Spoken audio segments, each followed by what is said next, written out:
Waalaikumsalam warahmatullahi wabarakatuh. Baik anak-anak, pagi, apa kabar semuanya? Alhamdulillah baik. Baik, sebelum kita memulai pembelajaran, mari kita berdoa terlebih dahulu ya. Silahkan Bunga pimpin doanya.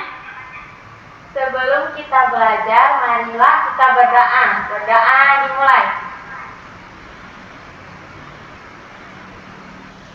Selesai. Amin. Bagaimana? Udah siap untuk belajar hari ini anak-anak? Siap, Bu. Ya, hari ini kita akan melanjutkan pembelajaran pada minggu kemarin, yaitu tentang tema 5, subtema 3, dan pada pembelajaran 2 tentang keseimbangan ekosistem. Nah, coba kalian amati kedua gambar tersebut. Apa yang sedang dilakukan oleh kedua orang itu? Menebang pohon, Bu.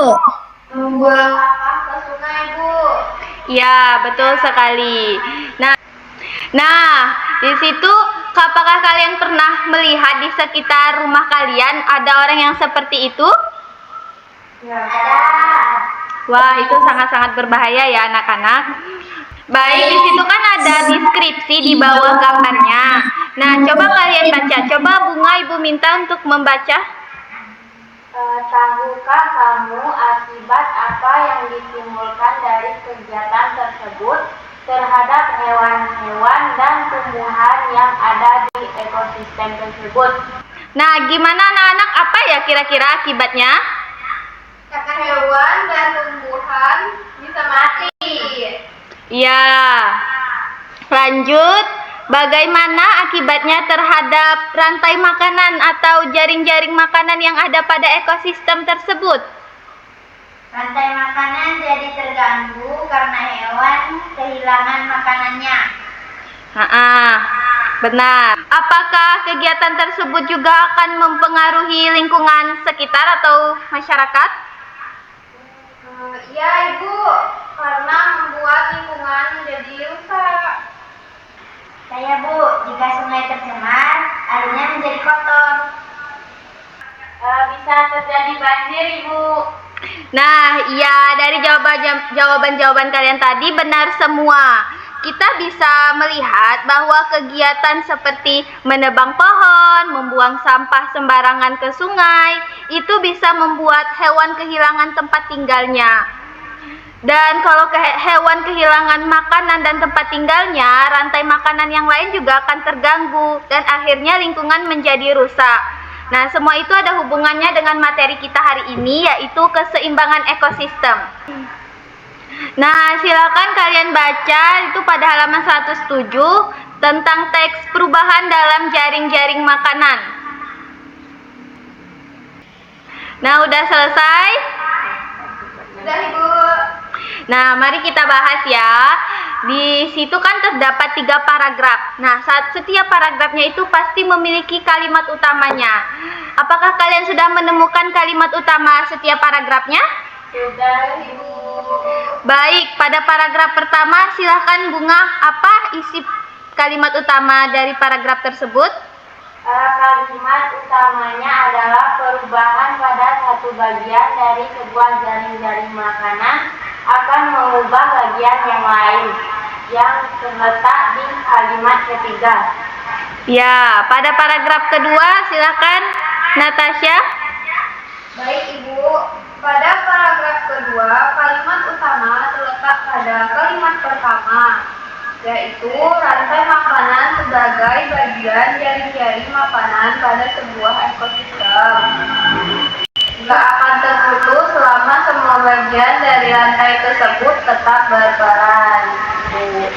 Bagus sekali. Lanjut, paragraf terakhir, Lupna.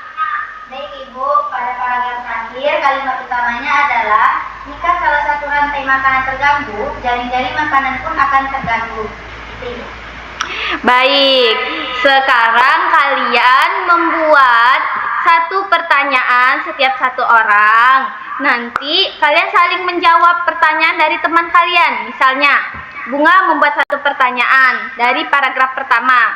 Nanti Natasha menjawab pertanyaan dari Bunga. Lalu pertanyaan yang Natasha buat dijawab oleh Lupna. Dan begitu seterusnya ya. Baik, Ibu. Baik, Ibu tunggu. Sudah, Ibu.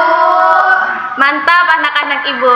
Mari, siapa yang mau memulai membaca pertanyaannya terlebih dahulu? Saya, Ibu. Baik, silakan Natasha baca pertanyaannya. Yang lainnya menyimak ya. Ya, Ibu. Apa yang terjadi jika satu makhluk hidup dalam jaring-jaring makanan berubah? Ayo, siapa yang bisa menjawab? Saya, Ibu. Ya, silakan. Makhluk hidup lainnya juga akan berubah, seperti pada paragraf pertama. Jika tumbuhan padi meningkat dan tumbuh subur, tikus sawah yang memakan padi juga akan meningkat. Itu. Iya, benar. Pertanyaan yang bagus. Jawabannya juga bagus.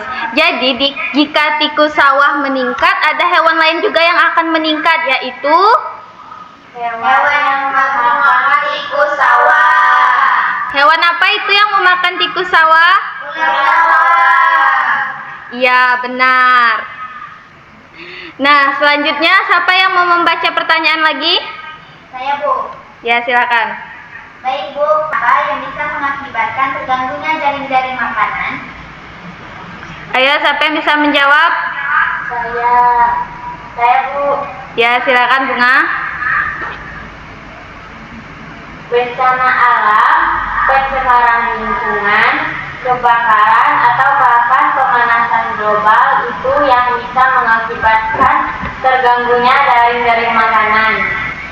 Iya, benar. Nah, sekarang selanjutnya Bunga membaca pertanyaannya. Apa contoh akibat dari rantai makanan yang terganggu? Ayo, Natasha, tadi belum menjawab kan? Ya. Yang membuat rantai makanan terganggu itu contohnya seperti jika tikus sawah tidak ada, ular yang memakan tikus sawah pasti jadi kelaparan. Lalu jumlah ular akan berkurang. Nah, ya benar sekali. Dari jawaban kalian semua tadi, semuanya dalam satu ekosistem. Berarti semua makhluk hidup dalam satu ekosistem itu saling membutuhkan, saling berpengaruh. Jadi kalau satu hilang, makhluk hidup yang lainnya juga akan ikut terganggu atau bahkan juga ikut hilang. Inilah mengapa ekosistem itu sangat penting. Dan juga kita harus menjaga lingkungannya ya. Baiklah, kalian sekarang udah mulai memahami perubahan kecil di alam bisa mempengaruhi hewan dan tumbuhan. Nah, sekarang kita akan melangkah ke tahap berikutnya, yaitu dalam hasil diskusi kita tadi, kita akan mencoba menggambarkan perubahan itu dalam bentuk diagram. Dengan begitu, kita akan lebih mudah melihat siapa saja makhluk hidup yang terdampak jika salah satu makhluk hidupnya itu ada yang rusak. Contohnya seperti tadi, jika padi di sawah itu sedikit, tikus sawah juga akan menjadi sedikit karena tidak ada bahan makanannya. Begitupun juga untuk ular sawah dan elang. Nah, sekarang kalian bertiga berkelompok jadi satu kelompok ya. Silahkan pikir dan pilih satu contoh perubahan ekosistem. Lalu kalian gambarkan perubahan pada jaring-jaring makanannya dan ditulis di dalam diagram dengan ketulisan yang secara singkat dan jelas. Jangan lupa diskusikan dulu ya. Setelah itu kalian akan mempresentasikan di sini. Paham? Paham, Ibu. Nah, baik, kerjakan. Sudah, Ibu. Nah, ayo presentasikan ya, Ibu simak. Kami bertiga ingin menjelaskan tentang akibat penebangan pohon sembarangan itu. Nah, jika ada pohon yang ditebang, pohon-pohon akan berkurang. Kalau pohon berkurang, hewan-hewan seperti burung dan serangga kehilangan tempat tinggal dan makanan. Nah, kalau hewan-hewan itu pergi atau mati, hewan-hewan lainnya juga ikut kekurangan makanan. Misalnya, burung besar atau ular jadi tidak punya makanannya. Ini gambar diagram kan? Dan di sini Kami gambar pohon, dari pohon ke serangga, lalu ke burung kecil, lalu ke burung besar atau ular. Kalau di pohon ditebang, semua pasti akan terganggu. Jadi penebangan pohon itu harus dikurangi supaya semua hewan dan tumbuhan tetap hidup. Terima kasih. Baik, terima kasih Bunga, Lupna, dan Natasha. Penjelasannya sangat bagus, Ibu suka. Kalian juga sudah bisa menjelaskan sebab dan akibat dari penebangan pohon dengan jelas. Beri tepuk tangan dulu untuk kita.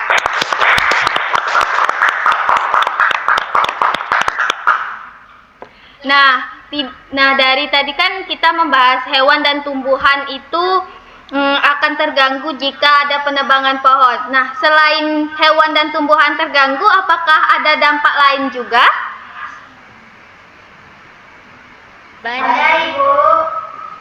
Ya, apa? Ya, bagus. Jadi penebangan pohon itu tidak hanya membuat hewan lingkungannya kehilangan tempat tinggal, tapi juga bisa menyebabkan pencemaran seperti bencana seperti banjir, tanah longsor. Nah, karena itu kita harus menjaga hutan agar ekosistem kita tetap seimbang. Nah, baik anak-anak, kita sudah mencapai di ujung pembelajaran ini. Nah, tadi kita udah banyak belajar tentang perubahan pada jaring makanan. Dari mulai kita mengamati foto pencemaran lingkungan, lalu membaca teks tentang perubahan jaring makanan. Setelah itu, apa lagi tadi kita lakukan? Mencari kalimat utama setiap paragraf, Bu. Ya. Ya, apa lagi? Ya, banyak sekali ya kita udah belajar hari ini. Nah, sebelum kita mengakhiri pembelajaran ini, Ibu mau tahu dong, kalian dari pembelajaran hari ini dapat apa aja? Apa hal yang kalian baru tahu dari pembelajaran hari ini, atau suatu hal yang kalian baru pelajari dari pembelajaran hari ini? Kalau kita membuang sampah, sungai kita akan menjadi kotor. Ya, ada lagi. Saya jadi tahu, Ibu, kalau salah satu makhluk hidup hilang atau mati, makhluk lainnya akan terganggu dan bisa berkurang. Ya, Bunga, apa yang Bunga ketahui dari pembelajaran hari ini? Dan saya baru tahu kalau kita menebang pohon, serangga dan burung dan hewan-hewan lain yang tinggal di hutan bisa kehilangan tempat tinggal dan tidak ada makanannya. Ya, benar sekali ya jawaban-jawaban anak-anak tadi. Jadi kalian udah paham kan?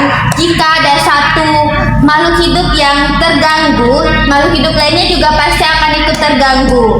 Dan Ibu juga senang tadi kalian mempresentasikannya dengan bagus. Kalian udah berani belajar berbicara di depan dan tampil dengan percaya diri. Nah, supaya kalian makin paham, Ibu kasih tugas ya. Kalian mengamati di lingkungan sekitar rumah kalian masing-masing tentang keseimbangan ekosistem. Pokoknya tentang pencemaran lingkungan yang ada di sekitaran kalian gitu. Nanti kalian tulis di buku, lalu dikumpulkan besok ya. Nah, sebelum kita mengakhiri pembelajaran ini, mari kita bersama-sama bersyukur dengan mengucapkan hamdalah. Alhamdulillahirabbil alamin.